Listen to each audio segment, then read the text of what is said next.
Hi guys, cinematic reactions के एक और वीडियो में आप सभी का स्वागत है। तो अब थर्ड एपिसोड की शुरुआत करते हैं। इससे पहले के 2 एपिसोड हमने एक्सप्लेन कर दिए हैं। अगर वो आपने नहीं देखे हैं तो लिंक इन डिस्क्रिप्शन वहां से देख लीजिए। तो अब थर्ड एपिसोड में हमें बताया जाता है कि किस तरह नकली नोट अपने देश में एंटर होते हैं। नेपाल, पाकिस्तान, भूटान से अपने देश में सबसे ज्यादा नकली नोट एंटर होते हैं और वो कैसे थोड़े थोड़े करके पूरे इंडिया में फैलाए जाते हैं। इन्हीं आदमियों को पकड़ने के लिए माइकल एक टीम बनाता है। अब माइकल अपने टीम मेंबर को बता रहा है कि कैसे ये नोट आते हैं और इसी टीम का मेंबर शेखर इन नोटों के पीछे कौन कौन है ये बताता है। जिसमें एक नंबर पे है मंसूर दलाल, जो इंडिया में खुफिया तरीके से आता है और किसी को भी पता नहीं चलता। दूसरा नाम आता है जितेंद्र जोशी का, जिसको सभी लोग जीतू काका के नाम से जानते हैं और ये भी मंसूर के साथ मिलके काम करता है। अब तीसरा नाम आता है बिलाल का। बिलाल ही मंसूर के सारे पैसों को डिस्ट्रीब्यूट करता है। अब हमें आरबीआई का ऑफिस दिखाया जाता है, जहां मेगा अपने बॉस को बताती है कि उसे रेस्टोरेंट में जो नोट मिला है उसकी लोकेशन जानना चाहती है और इसके पीछे कौन कौन है ये जानना चाहती है। लेकिन मेगा को ये करने से उसका बॉस मना कर देता है और कहता है कि ये अपना काम नहीं है।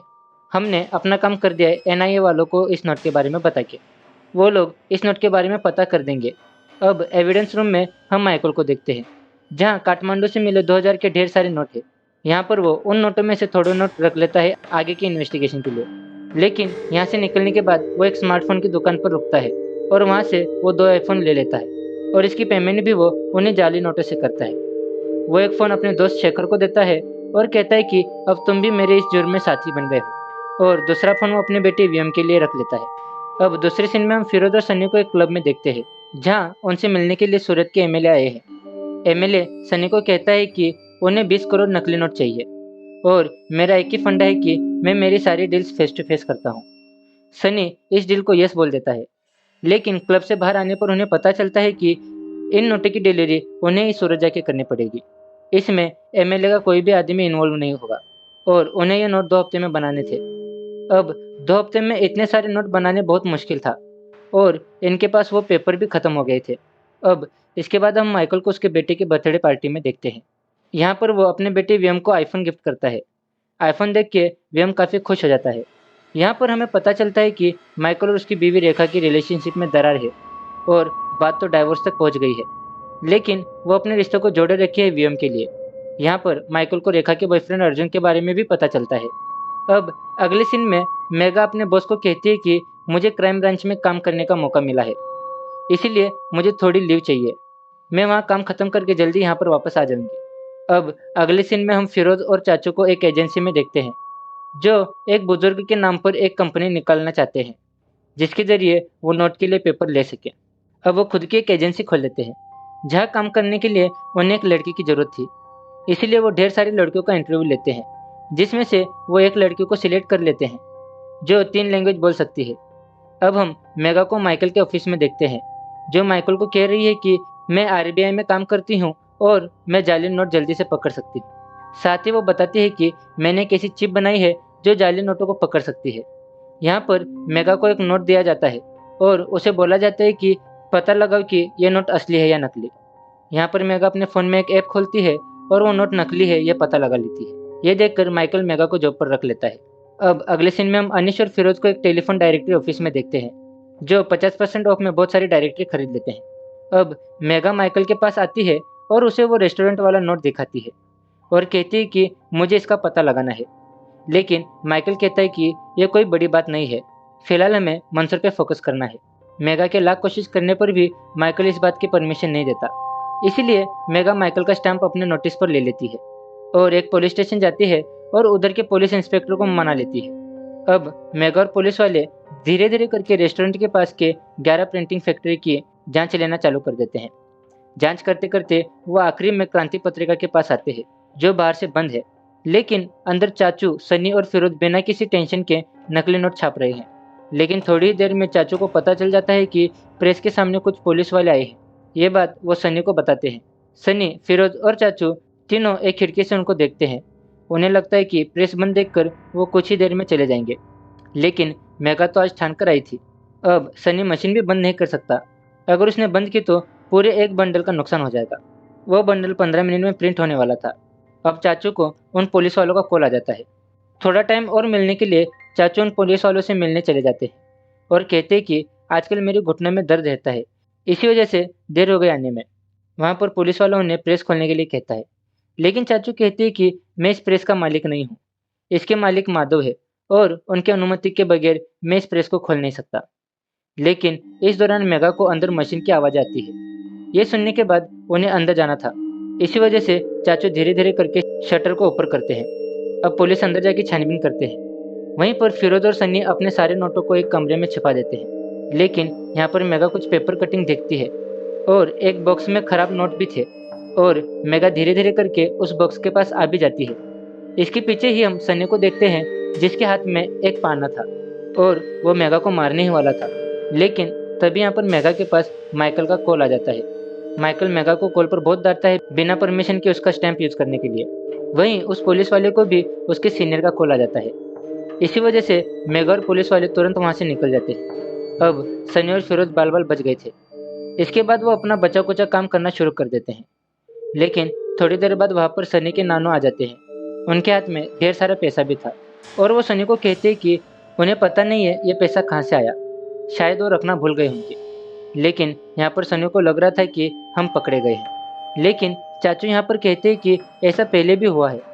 माधव अपनी मेमोरी धीरे धीरे भूल रहे हैं, लेकिन इतना ज़्यादा पहली बार हुआ है। अब अगले दिन मेघा माइकल से माफ़ी मांगती है और कहती है कि ऐसा दोबारा नहीं होगा। अब अगले सीन में हम सनी और फिरोज को देखते हैं जो सूरत जा रहे हैं क्योंकि उन्हें 20 करोड़ की डिलीवरी करनी थी। लेकिन रास्ते पे उन्हें एक चेक पॉइंट पे कुछ पुलिस वाले मिलते हैं जो उनकी जांच करते हैं। तभी हमें पता चलता है कि फिरोज ने इतनी सारी कॉल डायरी क्यों खरीदी है। तो दोस्तों, फिरोज और सनी ने पहले ही नकली नोटों को कैसे छुपाना है इसका प्लान बना रखा था। लेकिन आगे के कुछ ही बॉक्सेस में डायरेक्टरी थी और बाकी में जाली नोट थे।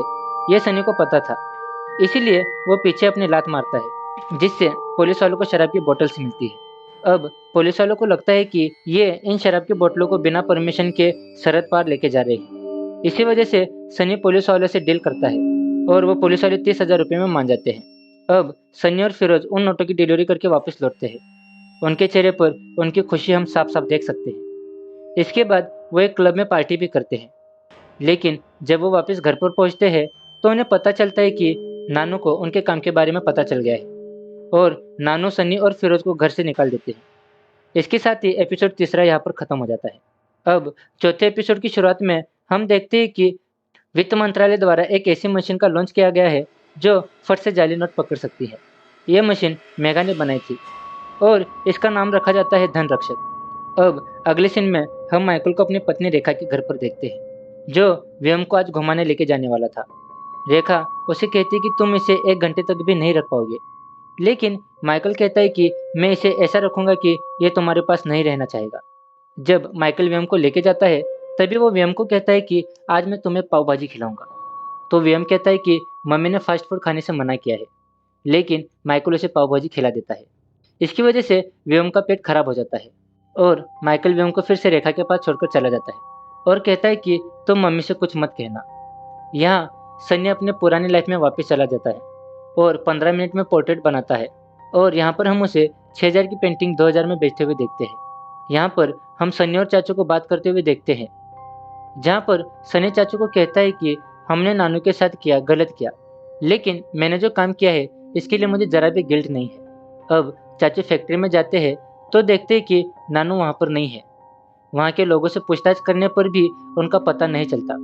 तभी चाचू सनी को कॉल करते हैं और बताते हैं कि नानू नहीं मिल रहे। अब फिरोज और सनी भी ढूंढना शुरू कर देते हैं, लेकिन नानू उन्हें कहीं पर भी नहीं मिलते। वहीं दूसरी तरफ हम माइकल को देखते हैं जो रेखा के दोस्त अर्जुन को कहता है कि तुम्हारी वजह से मेरी बीवी मुझे तलाक देने वाली है। अब हम सनी और फिरोज को एक पुलिस स्टेशन में देखते हैं जहाँ पर उन्होंने कंप्लेंट तो करा दी थी नानू के गुम होने की, लेकिन अंदर एसीपी कुछ एक्शन नहीं ले रहा था। वहीं पर कुछ बड़े आदमी आ जाते हैं और बिना किसी वेटिंग के एसीपी से मिलने चले जाते हैं। वहाँ पर सनी के सब्र का बांध टूट जाता है और वो एसीपी को खरी खोटी सुना देता है। वो कहता है कि तुम मेरे नानू को ढूंढकर कोई ऐसा नहीं कर रहे, हम टैक्स भरते हैं उसी से तुम्हारी पेमेंट होती है। इसी वजह से फिरोज और सनी को जेल में बंद कर देते हैं। अब अगले सीन में हम माइकल को रेखा के मॉम एंड डैड के घर पर देखते हैं। वहाँ पर माइकल उन्हें कहता है कि प्लीज़ अपनी बेटी को कहो कि मुझे तलाक ना दे, लेकिन रेखा के पेरेंट्स भी रेखा की साइड में थे। वहीं चाचू सन्नी और फिरोज की बेल करा देते हैं और कहते कि नानू मिल गए हैं, वो पास की गली में घूम रहे थे। अब सन्नी, फिरोज और चाचू नानू के पास बैठे थे और नानू सो रहे थे। अब अगले दिन तीनों एक हॉस्पिटल में जाते हैं, जहां उन्हें एक डॉक्टर कहती है कि नानू को एक गंभीर बीमारी है और इनका इलाज कुछ कम ही डॉक्टर कर सकते हैं, लेकिन उन डॉक्टरों का 1 महीने पहले अपॉइंटमेंट लेना पड़ता है। अब अगले सीन में हम माइकल और शेखर को एक बार में बैठा हुआ देखते हैं और वो उसका बिल पे उन्हीं नकली नोटों से करते हैं। उसी बार में माइकल को एक जर्नलिस्ट मिलती है जिसका नाम कमला है और उसने पास्ट में माइकल के साथ बहुत बुरा किया था। अब माइकल और शेखर दोनों टल्ली थे, इसी वजह से मेघा उन्हें ड्राइव करके उनके घर पर छोड़ती है। लेकिन इस दौरान मेघा शेखर से कहती है कि वो औरत कौन थी जिससे माइकल सर ऐसे बात कर रहे थे। तभी शेखर बताता है कि उस औरत ने माइकल के साथ बहुत बुरा किया है। एक बार माइकल सर और उनका दोस्त दुबे मिलके एक एनकाउंटर करते हैं, लेकिन कमला उसे मर्डर घोषित कर देती है और रेखा और माइकल के डाइवोर्स के पीछे भी उसी का हाथ है। और जब जब माइकल का प्रमोशन होना था, उसका डिमोशन हो जाता है और इसी वजह से दुबे ने खुद को गोली मार दी थी और एक नोट पे लिखा था कि ये मेरा आखिरी एनकाउंटर है। अब अगले दिन टीवी पे न्यूज़ आ रही थी कि देश भर में बहुत सारे नकली नोट पकड़े जा रहे हैं और ये सब धन रक्षक की वजह से हो रहा है। अब हम जॉर्डन में मंसूर को देखते हैं, जिससे पता चल गया था कि उसके नकली नोट धन रक्षक की वजह से पकड़े जा रहे हैं। वहाँ पर उसे एक आदमी 500 का नोट देता है और कहता है कि ये नकली होकर भी इस मशीन ने डिटेक्ट नहीं किया है। इसकी वजह से मंसूर अब इस नोट को बनाने वाले को ढूंढता है। अब उसी रात को जब सनी और फिरोज सो रहे होते हैं, तभी उन्हें वहाँ पर से कुछ आदमी उठा लेते हैं। इसके बाद मंसूर की मुलाकात सनी से होती है। तभी मंसूर सनी से पूछता है कि क्या ये नोट तुमने बनाए हैं? तो सनी हाँ बोलता है। अब मंसूर उसे 2000 का नोट देता है और कहता है कि इसमें क्या कमी है। तभी सनी उसे कहता है कि पेपर तो कड़क है, लेकिन इस नोट में डिटेलिंग की कमी है। अगर इसको फाइनल टच मिला तो ये भी मस्त हो सकता है। तभी मंसूर सनी को कहता है कि क्या तुम मेरे साथ काम करोगे? तभी सनी साफ साफ मना कर देता है और कहता है कि मैंने ये काम छोड़ दिया है। लेकिन मंसूर यहाँ सनी को थोड़ी धमकी देते हुए मनाता है और सनी को ना चाहते हुए भी मानना पड़ता है। अब मंसूर के आदमी सनी और फिरोज को उनके घर पर छोड़ते हैं और यहाँ पर ये एपिसोड खत्म हो जाता है। तो ये थे एपिसोड 3 और 4। अगर आपको हमारी वीडियो पसंद आई हो तो वीडियो को लाइक कीजिए और चैनल को सब्सक्राइब कीजिए। मिलते हैं अगले वीडियो में। Till then take care.